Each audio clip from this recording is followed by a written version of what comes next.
हाथ ना हो। अभी जी 69,000 जो शिक्षक भर्ती का मामला था उसको हाई कोर्ट ने फिर से लिस्ट जारी करने का आदेश दिया है। इस पर केशव जी बड़े प्रसन्न हैं और कई लोग अनुप्रिया पटेल, केशव मौर्य सब लोग कह रहे हैं कि ये स्वागत योग्य कदम है। आप किस तरह से देखते हैं इसको? नहीं, निश्चित तौर से ये स्वागत योग्य कदम है और माननीय मैं उच्च न्यायालय को धन्यवाद देना चाहूंगा जिन्होंने ये निर्णय दिया।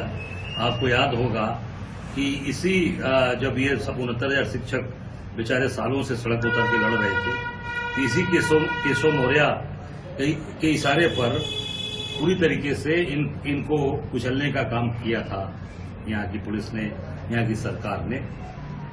और केशव मौर्य आज इनके सहयोगी बन रहे हैं, आज खुशी जाहिर कर रहे हैं। एक समय था जब इन्हीं 69,000 शिक्षकों को कुचलने का कार्य सरकार ने किया था। इनके नेता ओम प्रकाश राजभर ने क्या कहा था? ओम प्रकाश राजभर का बयान था कि इनको पूरी तरीके से इनको लात मारने का काम करना चाहिए।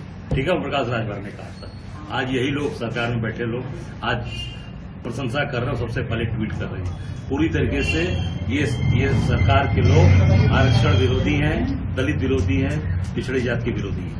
ये इसका कई अर्थ निकाला जा रहा है कि ये योगी सरकार के खिलाफ का भी मामला बन रहा है। लोग अनुमान लगा रहे हैं कि बिल्कुल ये भारतीय जनता पार्टी के खिलाफ का माहौल है।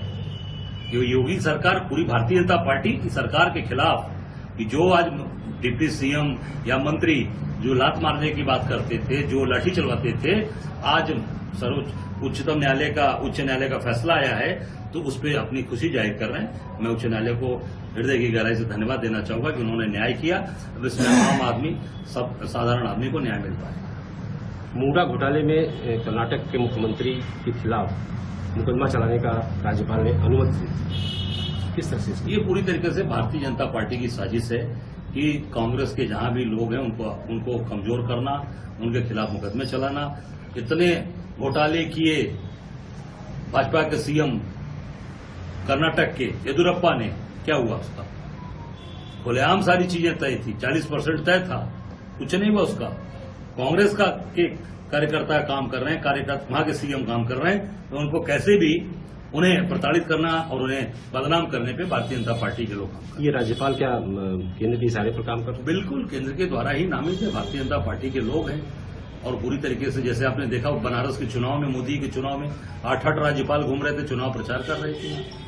लेफ्टिनेंट गवर्नर आके चुनाव प्रचार कर रहे थे बनारस में, तो उन्होंने तो सारी पद और प्रतिष्ठा खत्म करके चुनाव प्रचार कर रहे थे राज्यपाल। इससे साबित होता है कि कर्नाटक में पूरी तरीके से ये केंद्र सरकार की साजिश के तहत ये काम किया। कोलकाता रेप कांड में आज इमरजेंसी सेवा को छोड़ करके सारी सेवाएं बंद रही। निश्चित तौर से कोलकाता की कांड बहुत ही दुखद है, बहुत ही घिनौनी है। उसकी जितनी भी निंदा की जाए कम है। ऐसे व्यक्ति को फांसी की सजा होनी चाहिए और मैं सरकार से आग्रह यही करूंगा वहां ममता जी से कि उसको तत्काल कार्रवाई हो और उस पर ऐसी कार्रवाई हो कि जो मिसाल बने। ममता जी खुद सड़क पे हैं, खुद वो प्रदर्शन कर रही हैं, उनकी सरकार है, जबकि वहां निश्चित तौर से वो जनता को बताना या जगाना, मैं समझता हूं कि ये पूरी तरीके से सरकार को इस पर कार्रवाई करनी चाहिए।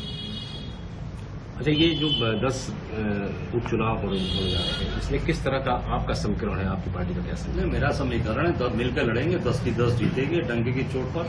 5 हम लोगों ने जो भारतीय जनता पार्टी और उसके सहयोगी दलों की जो सीट थी उस पर हम लोगों ने अपना प्रस्ताव केंद्रीय नेतृत्व को दिया है।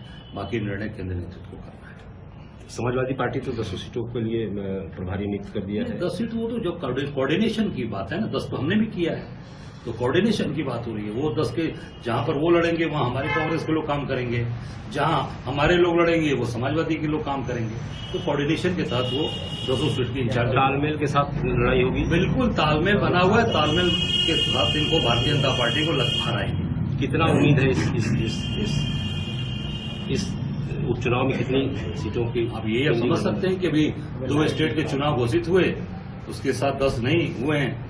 इसका मतलब कि भारतीय जनता पार्टी को घबराहट है, परेशान है भारतीय जनता पार्टी। राज्यपाल के कर्नाटक में अनुमति देने के तुरंत बाद खड़गे जी पहुंच गए हैं बेंगलुरु, और ये लगातार कह रहे हैं कि ये जो है राजनीति के तहत किया जा रहा है। तो कह रहा हूं कि साजिश है, पूरी तरीके से सरकार को कमजोर करने की साजिश है, परेशान करने की साजिश है, और उसी पे के तहत वहाँ के राज्यपाल ने ये अनुमति दी है और उस पर पूरी तरीके से गंज के दबाव